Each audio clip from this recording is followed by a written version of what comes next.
And I've never seen anything that gets the results that juice feasting gets. Nothing, really. Well, I think it's fear. For me personally, fear that stops me from trying to do something. I would have never gone even 80 or 90% raw that I did for that month 2 years ago when she came back to Denver to go to the healing center. But I wasn't going to say no because she was so sick. Oh my gosh, I mean, if you've been on the website, I mean, you're going to see before and after pictures and all that. It's unbelievable how much she changes, and I'll not see her for a month or two and come back and, oh my gosh, look what's happened. But it's the fear that keeps people immobilized. They're afraid it's going to taste bad. They're afraid they're going to have to change their ways, and you have to really want to make a change in your life to be able to do that. And once you do, it's like nothing. They're It's like afraid life. they're going to have to give something up. And really, that's such a BS. Because you're not giving anything. You've already given tons of stuff up by eating processed food and by just incorporating a little bit more raw food or just a few juices, like Vic is saying, a few juices a day. Then and only then do you regain what you've given away, part of yourself. Well, food's such a center part of our life. I mean, I'm Italian, for heaven's sakes. It's about the big meal, and it's about the courses, and it's about the conversation. It could be 2-3 hours at a dinner table where you're just sort of grazing.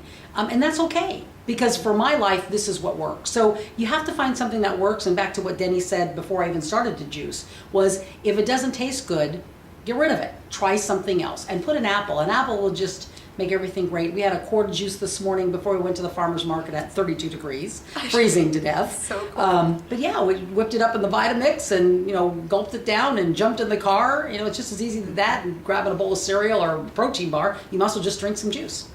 Yep. Easy. And so we were up early this morning juicing, and we were kind of talking about the fear aspect of juicing and why, if people get such great results, why more people aren't juicing. I think it's the fear of the unknown. At least it was for me. I mean, I can't speak of anybody else, but it's the fear of the unknown, of what it's going to feel like, what I'm going to think about it. And because food is such a central part of our lives in America, and plus we're moving at Mach 10, we're running, we think it's going to take a lot of time. But I think, to be honest, if I have to be honest with her, I wanted to support her, and I couldn't argue with the success of her body literally changing before my eyes. It was amazing, because I don't see you every month. In 92 days. It was unbelievable. It was just unbelievable how well that you went from super puffy, walking with a cane, hobbling along, hunched over. I mean, I remember you when you were teeny tiny on stiletto heels with the red suit and the nails and the hair. That's how I met her. And then all of a sudden she's bedridden and you can't get out of bed and you're hobbling around. And then all of a sudden you start juicing, and literally in 90 days, in 3 months, the transformation that happened. And I'm thinking to myself, why am I so afraid? Why am I afraid to do something? Well, it's the fear of the unknown. I don't know what it's going to feel like, taste like, do to my life. And quite honestly, I think we could just wallow in our self-pity. And I liked being fat. I liked maybe I got used to it. Got used to being lethargic, not being able to move, and accepted it as old age because I'm in my 50s. And watching her just inspired the heck out of me. So I went home and said, you know what? I'm going to do this. Yay! I'm going to do this. And then what happened was, the first time you juice, it's like, oh my gosh, it's like making a new recipe. You have to find out where to put the juicer or the Vitamix, and you got to put, where to clean your vegetables. So you have to get into a routine, just like if you're making spaghetti sauce or something.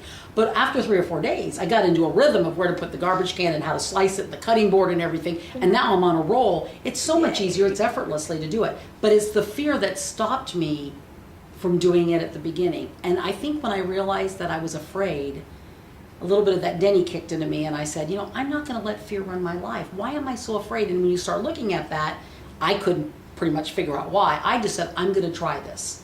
And that 12 days changed my life, and I literally will juice for the rest of my life. I won't maybe do it full time, but I'll do my 2 quarts a day. Me too. Because I feel so much better. Juicing, I'll always juice. I know I will. And they say after you've been on a juice feast for 92 days or 30 days or whatever your plan is, that if you just take a day or 2 days out of the week and just juice for that whole day or 2 days, you'll help keep your body. I mean, just think about it. You're giving your body and your organs a rest for a day, and you're getting peak nutrition, massive amounts of nutrition. I mean, there's no way that you can eat that amount of green vegetables sitting on your plate, number one. Right. Yeah. I think if people try, and here's the other thing that I would just say, I know I'm being forthright with this, but this is really how I felt. is don't get so stuck on the 92 days. Don't get so stuck it has to be 3 kale leaves, 2 kale leaves, 1 of this, 14 of that. Do what works. I mean, because this morning before we went to the farmer's market, she said, I'll juice for you. What do you want? And I said, I want a handful of spinach, 2 kale, 2 collard green. I mean, I know exactly what formula I like because I've sort of figured out along the way. Don't get stuck in this is what it has to be. It doesn't has to be anything. It is your life. It is your body. You figure out what works for you and then you run with it. 92 days, I don't know if I could even do that. But if I was sick as her, oh my gosh, and they told me I had very little time to live, I'd be juicing. That's it. People do something when they feel like they're, you have a husband, you have a child. Oh my gosh. So you just have to get over the fear and you have to try it.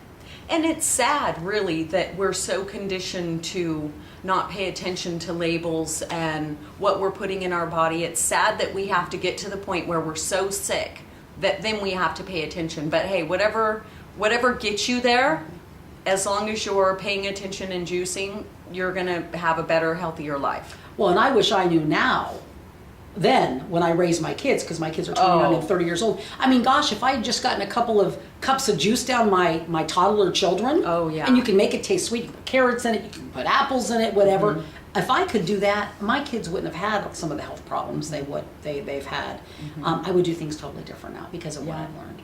Yeah. And I think we give ourselves excuses. It's this, I'm running, I say this all the time. I'm running at Mach 10, I don't have time to do this. Yeah, you know what? You're sitting there, making cookies or running to the store and standing in line, right? Or running to the restaurant and sitting down at the table when it doesn't take very much time to do this. Nope.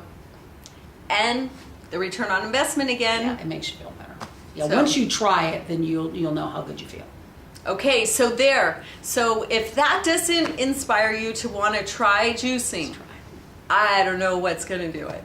Okay, you guys, we'll talk to you again. Have a good day. Bye.